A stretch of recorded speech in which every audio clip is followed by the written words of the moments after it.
You're listening to the Seahawks Insiders, getting you ready for Seahawks football every Sunday. Presented by Delta, the official airline of the Seahawks. Now, here's your host, Jen Mueller. John, I think you and I both had a pretty good feeling going into last week's game, just knowing that it was a rested Seahawks team, what we had seen in practice. I don't think that either of us could have predicted. They scored enough points to win that game in the first 15 seconds. Kickoff. Yeah. Yes. Yeah, look, I think the Seahawks went into that game rightfully very confident. They handled the 49ers pretty thoroughly in Week 18, even though the score didn't fully reflect that. And as you said, the bye, you're rested. But yeah, it's hard to predict a game going quite that well where you get the opening kickoff, you get a fourth down stop, you get a turnover. I mean, it was just boom, boom, boom. It was 17-0 before fans, I think, were fully comfortable in their seats. It was so loud. I am yelling into a microphone. FYI, you were told never to yell into a microphone. The microphone actually does the work for you. That my producer, Brian O'Connell, could not hear me, and he finally resorted to yelling down the line and saying, just text me. I can't hear you. I got no shot of hearing you. Just text me, and we'll figure something out. No. Yeah, it was pretty impressive. Playoff football in that building is special. It really is special. I can't wait to see what it looks like this weekend. I ran to Jake Bobo the other day, and I was like, how was your first playoff game there? And he was talking about how cool it was, and I was like, just wait. Like, I've been to all three of the NFC Championship games in that building, and man, it's really cool. It is very fun. It is very special. We have some numbers to break down because, of course, it is a division rival.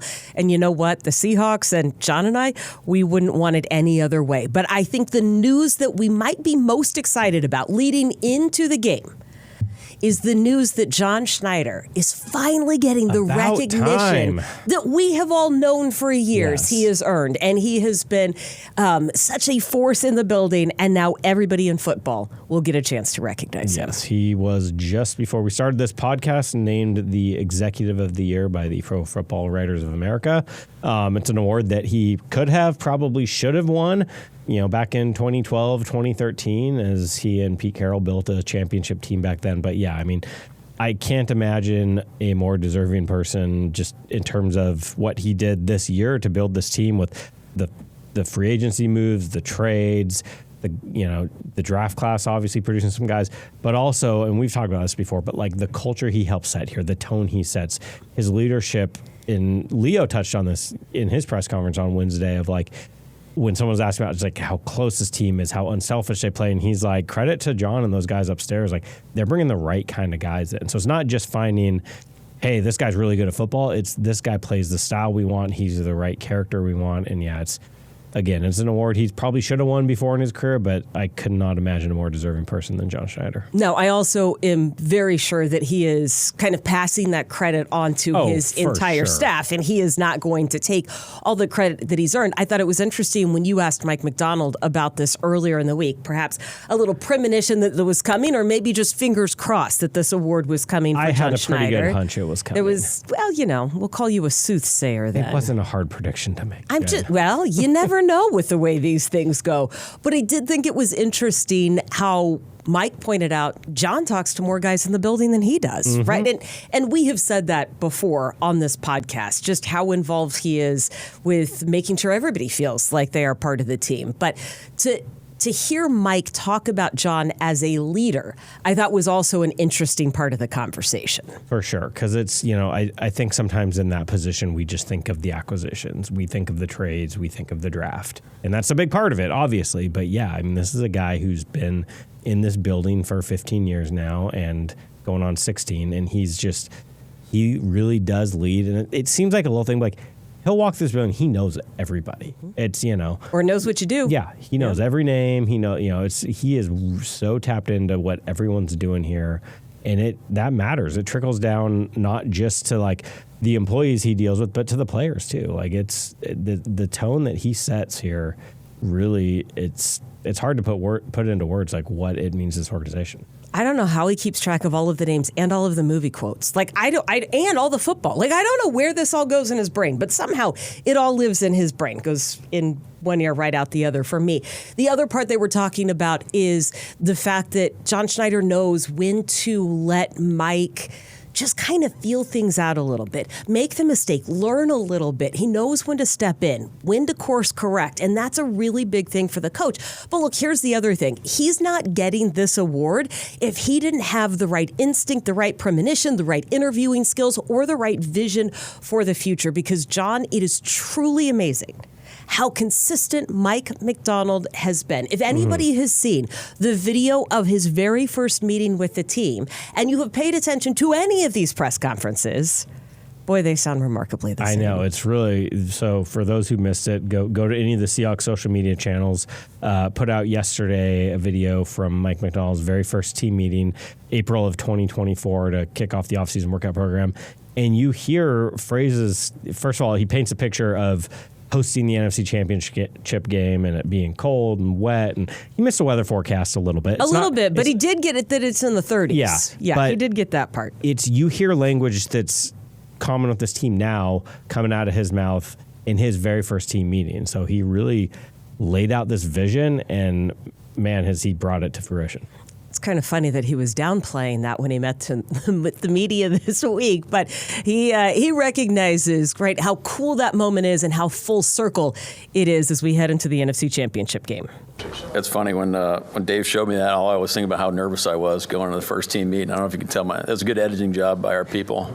There's probably some more awkward pauses throughout that. It's funny, it's actually a point of like an inside joke with the guys about it's just we didn't know each other.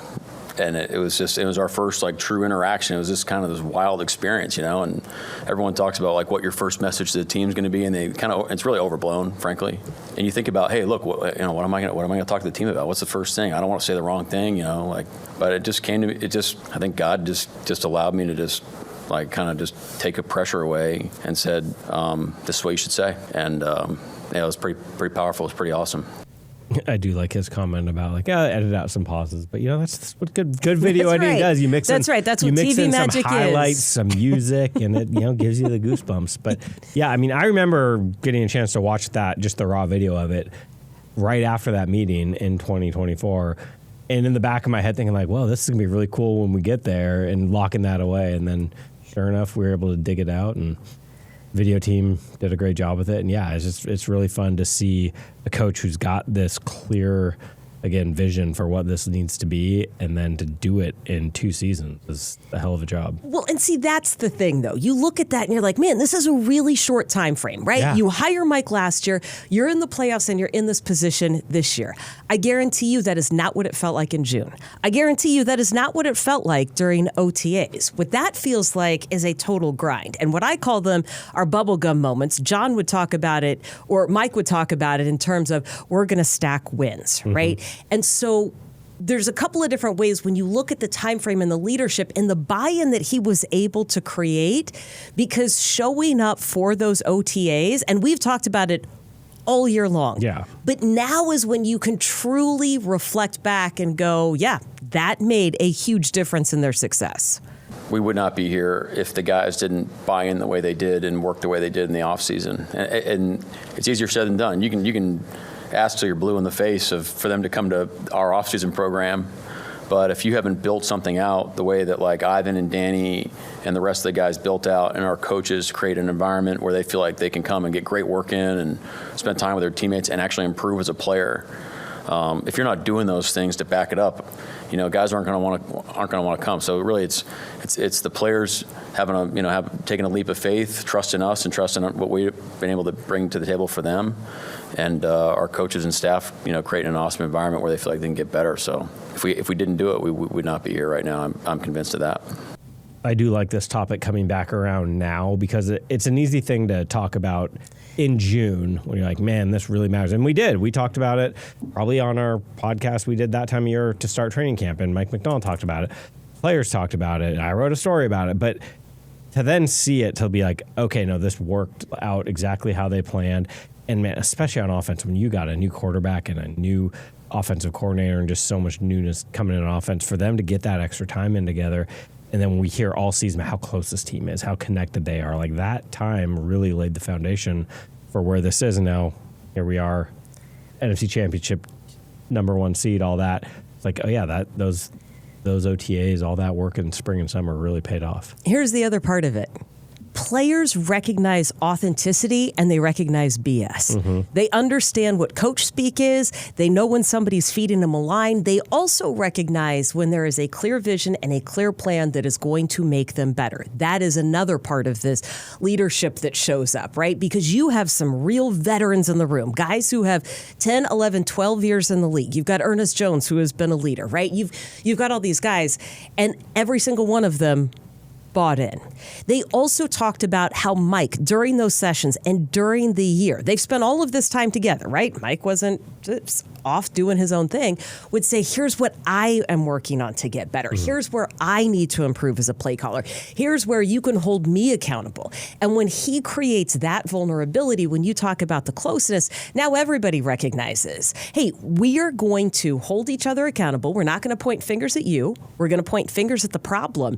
And all of this started back in OTAs. Yeah, and then he continues that. You listen to Mike talk after a game where maybe the defense struggles a little bit, or even just a play gets away from them, and he's like, he'll bring up, he put the defense in a bad position. I made a bad call. Like, I don't think I've ever heard him throw a player under the bus with, somebody blew a coverage back there. Even when that happens, sometimes the players screw up, but he sets that tone that way as well.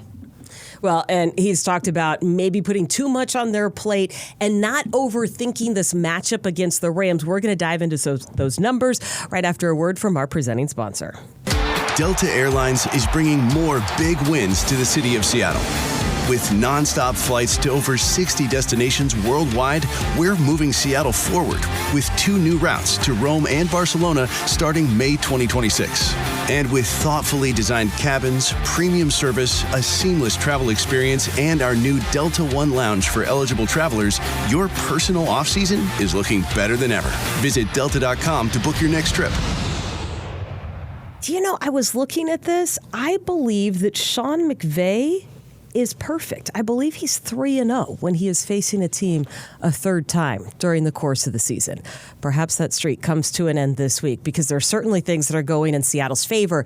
And I would count among them the way the games played out against the Rams in the first 2 meetings. That Week 11 loss, it was not fun to be a part of. And also might have been the most positive loss I have ever been a part of. Yeah, it's funny. I remember coming out of that game, it was like, yeah, they were frustrated they lost that game. It was like, I think they also came out like, okay, we did so much wrong. We turned the ball over 4 times, and we were so right there. And I think that was for players, it's like, if we stay out of our own way, nobody's beating us, and they haven't lost the game since then. And Mike McDonald talked about that. We'll get to that audio, but it's like, you don't want to lose any game, but that might have been good for them just in terms of what it taught the team. Yeah, isn't it kind of funny when you're like, oh, I'm the only one standing in my way of success. Uh-huh. Oh, wait, yeah. How about if I buckle down and do something a little bit better? You mentioned the audio. Let's hear from the coach. It's a good question. I don't think it's like, hey, now we realized it. I think that's, or we realized like what we wanted to be. I think that was clear from the get-go of what we were chasing. But just to be that probably deep into the season and to feel like, hey, this outcome could have gone the other way, and given all the things that didn't go our way in the game against a really good team.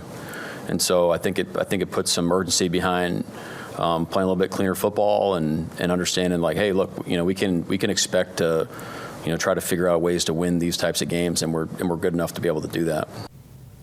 And I asked Mike about that. Another part of that wasn't part of this quote, but a big part to me about that game and what came out of it was what happened after the game.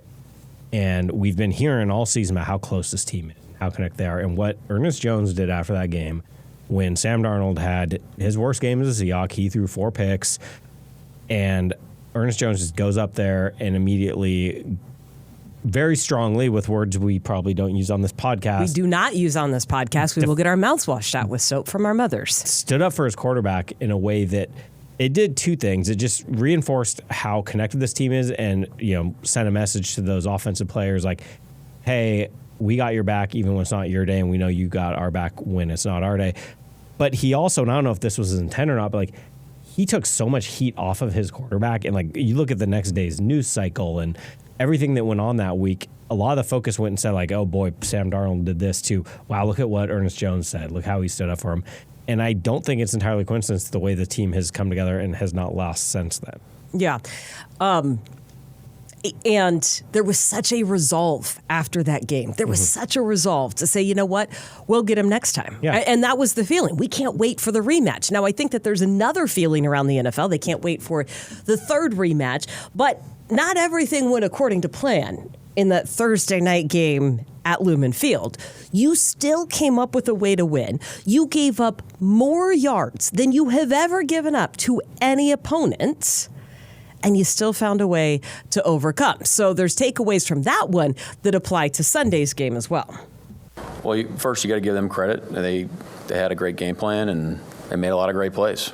So they had guys open, and when they didn't, they still made some plays. And I think the explosives really, inflate the stats a lot. That's how you get. The only way you get to a number like that is by some really explosive plays, and those are good plays by them. And plays that we have to execute it, better. But when I'm thinking of that game, I'm thinking of, hey, got punched in the mouth early, and then our guys regrouped, and we kind of put ourselves back in a position to go win the game defensively. So there's positives and things you want to grow from that game for sure.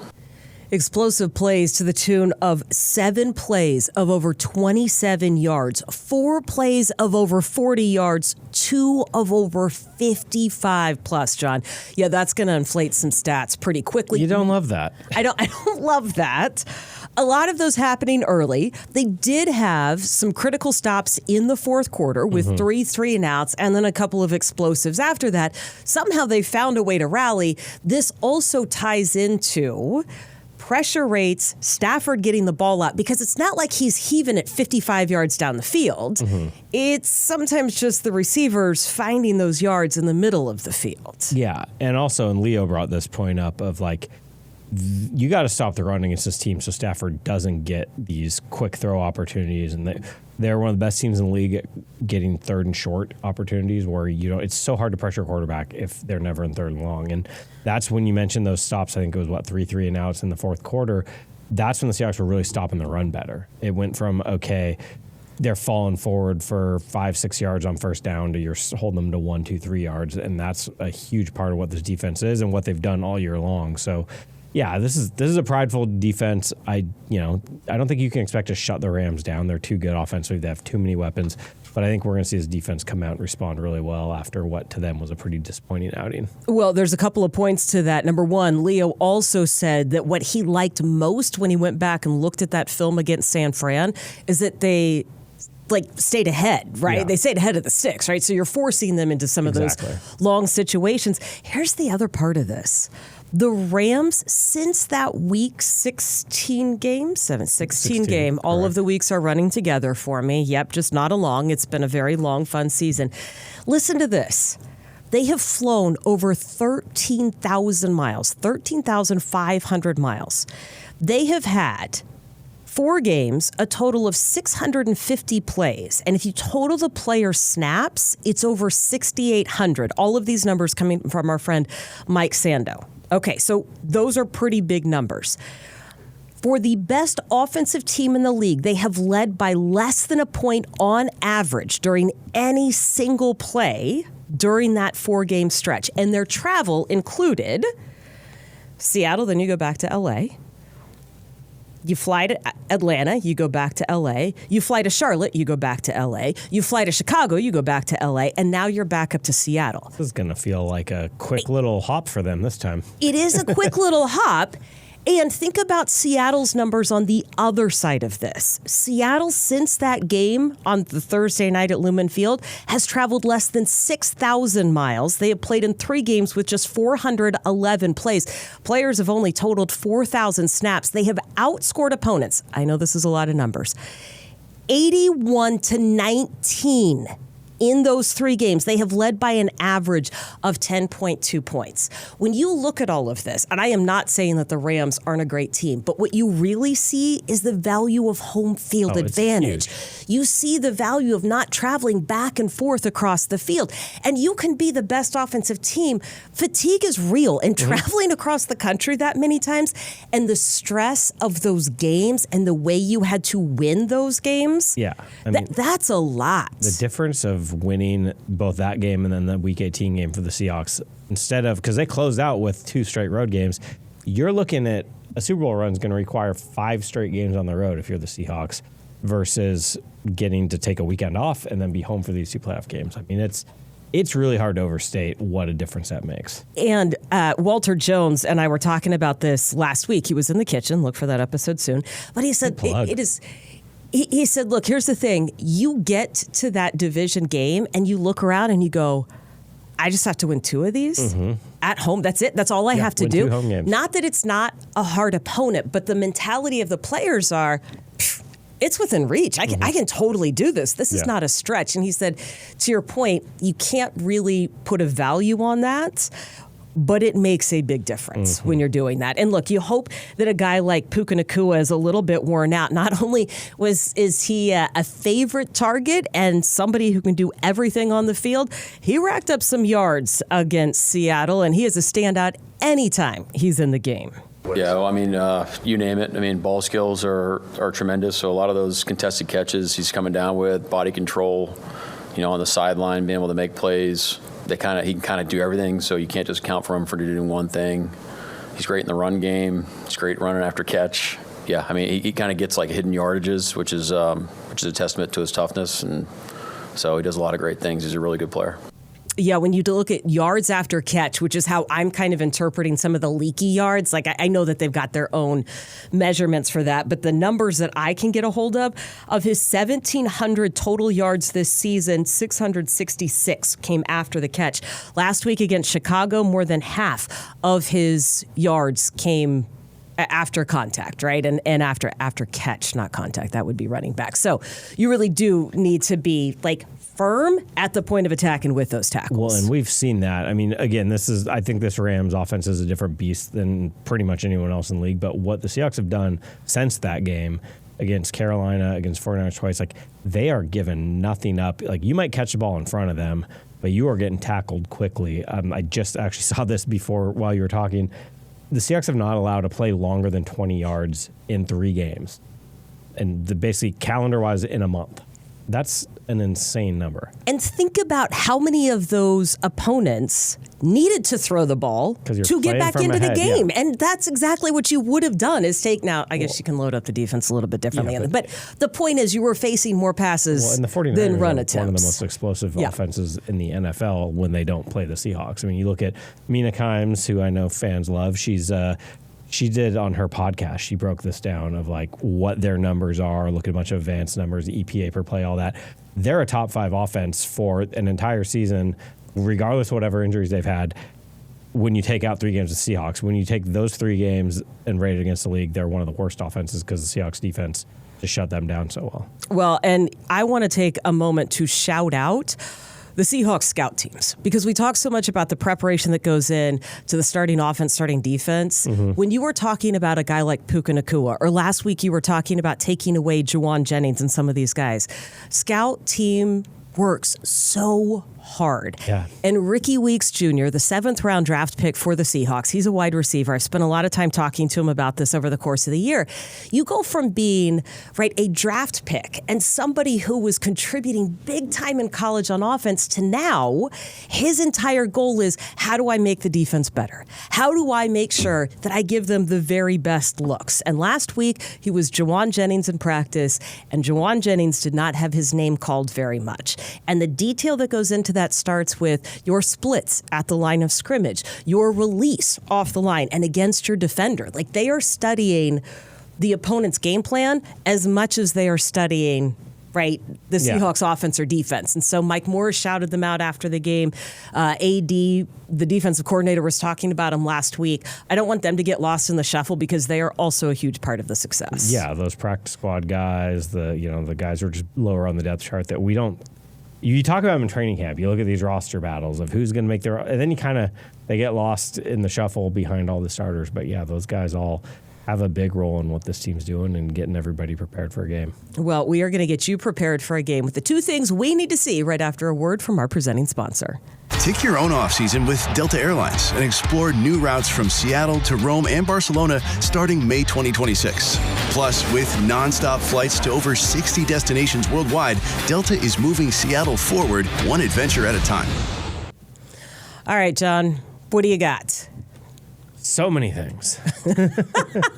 Are you buying time for yourself? I just feel like there's more than 2 in a game this big. Well, I mean, I don't want to be so obvious, but it has to be the turnovers, right? It has to be. You've turned the ball over 7 times against this team, including 4 in that loss. With only 1 takeaway in those previous matchups. And we've seen them all of a sudden flip the script to where they've been, I think they're +7 in turnover differential since that Week 11 game, even with that other Rams game factored in. They haven't turned the ball over the last 2 games against the 49ers. Just give me a win in that category, or just 0.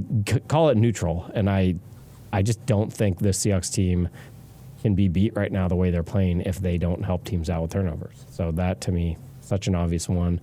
And then we touched on this already, but I want to just keep the Rams from running the ball, do what this defense does best so they can get after Matt Stafford, because Stafford is obviously, he might be the MVP. He's an all-pro quarterback. We've seen in this postseason his numbers against pressure have dropped from what they were during the regular season. And like you said earlier, there's travel, there's weather, there's all these factors that might be slowing their offense down a little bit. But, if you can make him take his time to have to find receivers further downfield, I think you can make it hard on him. Well, you do that, and what we saw last week in Chicago is that he never really found a rhythm. In fact, he said that himself after the game. He completed less than 50% of his passes. No touchdown passes for the first time this season. Then he still made one of the best throws of the postseason. And he did. That's the thing about quarterbacks like this. You can be having a great game, and they can still pull it out. And he can still do it. But I do like Seattle's chances if you keep him right about that 50% or less and keep the run game going on our side of things. Yes. Ken Walker has had 3 of his 4 best rushing games during the last 4 games. That's been a key piece. You're going to have to figure out your second part of that 1-2 punch without Zach Charbonnet. Keep the ball on the ground, run out that clock, and let the 12s do their thing. Yes. Also, 12s, if you didn't hear it from Leo, we need more Darth Vaders in the building. I did like the one. I saw one before the game down in the north, those field suites and down in the end zone.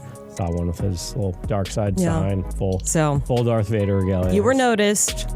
Bring it on. We'll see you Sunday, and we'll see you back here next week for another edition of the Seahawks Insiders Podcast.